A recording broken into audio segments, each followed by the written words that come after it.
ito mukha ko. Pag na-make-upan, nag-glow. Dito, lipstick. Tapos, ito yung pampatangos. Yung pampatangos na yung makintab na ano, oh. Lipstick. Dito. Di lipstick. Kasi pag makintab na mukha, glow eh. Lipstick mo na siya. Tapos dito, ganyan. Tapos, super, tapos ito talaga original kilay. Dati po, makapal yan. Makapal, as in makapal. Ganyan, makapal. Ay, kita nyo, oh. Ayan, oh. Makapal po yan. Ayan. Ganyan po kakapal yan. Tapos nung nasa Taiwan ako, may kaibigan akong pinag-aralan ng kilay ko. Inubos dito. Ayan, nakalbo na. Hindi na siya tumubot. Ito na lang natira. Kaya one line na lang kilay ko. Hindi po ako nag-eyebrow. Ay, ano lang. Lipstick up dito, oh. Pampakintapas dito. Mamaya, sa gabi, mag-make up. Magtitaktok ulit. Paghilamos. Dito lang ako. Paikot-ikot. Nakaupo lang ako dito sa ano. Wala magawa. Ayan. Ganyan. Yun. Buko. Kanina, kumain ako ng buko.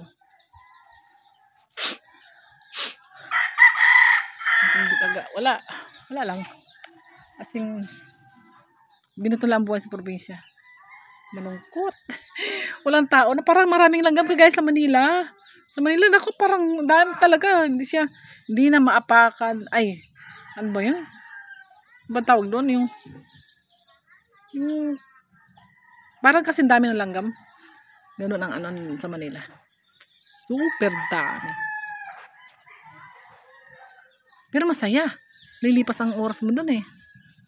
Kaso nga nung nandun ako kay nanay, hindi ako sa inyo ako nagpapasalamat pala kasi nga 1 month lang nagpunta ko doon. Tapos pagdating ko dito, ang bilis na invite agad ako ni YouTube ng ano muna yun sa perks. Tapos sa mga gift. Then after na makuha ko yung kasi habang hindi ka kasi agad mamomonetize kung marami kang copyright eh. Dahil nga may experience ako sa pagbablog doon sa mga nakalipas kong vlog na binenta. Ayun, habang nag-check ako ng mga copyright, inaabangan ko na kasi ano na yung WH umabot na ng 3,800. Ako, yun, unti-unti ko nang ni-remove yung mga copyright. Hindi ko na kailangan i-request kung ano. Basta ang dami ko pong na-delete na mga video na may copyright. Para hindi po mapending yung magkaroon ng ads ang mga video ko. Sana nga, hindi ko naisip eh. Meron po akong isang channel na kaso nga lang Minecraft yung ano. Halos mahigit kulang-kulang na 3,000 na yung subscriber. Sayang lang, kaso nga hindi pwedeng swap sa paging Lego challenge ko kasi mga bata ang humahawak nun eh. Ng ano na yun, ng YouTube channel na yun. Kaya ang ginawa ko, ito gawa ako ng bago. Ang bilis. Kaso nga, sana nung pa ako na-monetize eh. Nag-delete lang ako ng maraming videos noon. Alam ko may nakakaalam dito na alam yung naging buhay ko dito sa pag-vlog ko na to eh. Yung mga bata na yun, makulit eh. Makidaan lang eh. Makulit eh. Ingas. May big reason kung bakit nag-delete ako nung maraming. At isa na rin yung nag-bust sa akin. Kasi first time, kahit na sabihin yung 2020 pa ako nag-vlog, hindi ako sanay yung binabust ng ganun eh. It doesn't matter naman ang nag-vlog, diba? Para lang kumita. Eh merong nagko-comment na matanda na raw ako para sa ganitong pag-vlog. No choice po tayo. Alam niyo bakit? Kasi nga po, 4 years na po ako halos 4 years na po ako sa pag-vlog. Hindi po ako na-viral eh. Hindi po ako nakilala. As in, hindi po ako nakilala. Ngayon lang, nung nag-Lego challenge ako. Salamat sa inyo. Lahat. Ngayon, maraming salamat talaga. Lahat. Kasi, may mga pasaway ng mga bata dumaan na. Tapos ano kasi, yun, Ano ba yan? Yun nga, sabi ko, it doesn't matter na nagbablog. Tapos, ngayon nga, dahil bumalik ako sa mga kagrupo ko. Pag nag-live ako, lahat ng mga kagrupo ko, isa-shoutout ko sila. May mga sarili silang channel. Magaganda sila. Magaganda sila. So, balang araw, i-join ko muna ito sa Watch to Watch itong ano ko, itong channel. Ito para malaman nila na ano, tas sabay ano ko siya, isa-shoutout ko yung mga kasama ko doon. Tapos apply din ako ng admin uli sa kanila. Bubuhayin uli namin ng samahan. Nako, masaya. Masaya po ang may grupo. As in, masaya. Kahit na wala akong kapitbahay.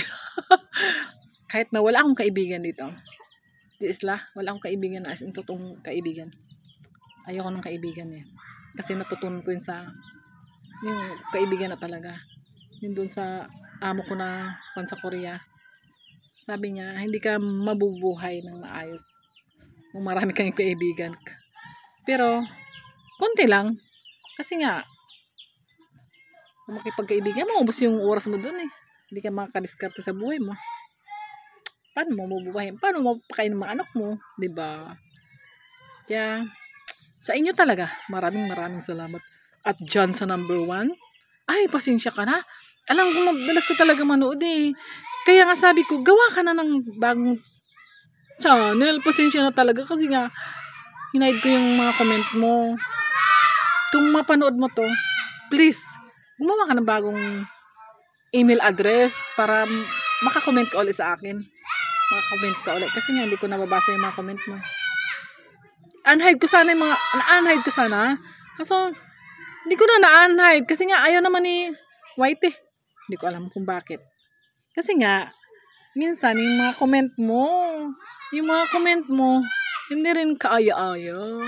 Kaya please, hindi ko rin ma-explain sa Bisaya kasi nga, Ilongga yung salita namin. Pero yung Cebuano, hirap po ako mag-explain kung paano sabihin sa'yo. Alam ko kasi, bandang Cebu ka eh. Kaya, siya na. Basta, maraming salamat sa mga nanood mula pa noong nang umpisa. Will, I love you all. Maraming salamat. Ano ba? Ang ingay ng mga bata nung naglalaro eh. Mga rolling sila. Sabi ko mga rolling sila before the day na mag-travel ako pa Manila. Magta-travel ako. Babalik ako doon. Doon ako mag-stay sa syudad. Baka bakasyon na lang ako dito. Baka by July ako makakabalik dito. July or August. Ganun. Titingnan ko. Pero saglit lang. Baka 3 days lang. Ganun. Sana nga loobay na Lord. Yung mga plano ko, patumayan niya ako sa mga plano ko. Kasi tayo lang gumagawa ng daan natin at siya lang gumagabay sa atin, hindi po ba? Kaya, salamat talaga sa mga nagbabas. Ay, I love you. Sa nagbabas, love kita. Pag sa buzzer dyan, yung binabasa ko, willing ako makipag-meet up sa buzzer na yan. Kung gusto mo. Pero, libre mo, buong pamilya ko. Nasa syudad sila. Okay, bye-bye na.